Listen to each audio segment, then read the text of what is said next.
Ką tik atlikta automobilio paieška pagal užsakymą BMW 730. Automobilis visada prižiūrėtas BMW centre, turi 52 000 km tikrą ridą, nedažyta nei viena kėbulo detalė, techninių defektų neradome.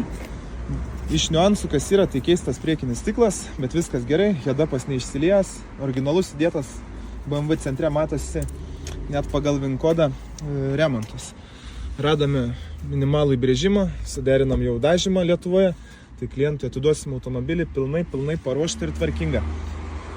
Kliento poreikiai buvo, kad būtų juodas, tiek iš išorės, tiek iš vidaus, kad būtų šildomas, ventiliuojamas, masažuojančios sėdynės būtinai.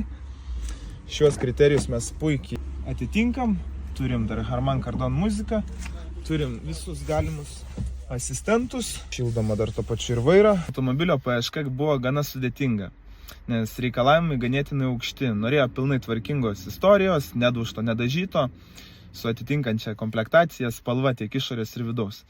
Lietuvoje realiai tokio pilnai tvarkingo varianto neradome, tai daužtas, tai rida, tai dar kažkas. Tad teko ieškoti ir plačiau. Radome Vokietijoje, pliusas labai didelis, gavosi, jog mes perkame dar žemesnę rinkos kainą negu Lietuvoje. Tai realiai susitaupo su viskuo, su visom paslaugom, su parvežimu, kokiais 3000 pigiau negu Lietuvos rinkos kaina. Nes Lietuvoje toks dabar kainuotų maždaug kokie 52 bent jau. Nes jis pilnai tvarkingas, nei daužtas, nei dažytas, nei remontuotas kažkaip. Čia yra maža rida ir ganėtinai gera komplektacija.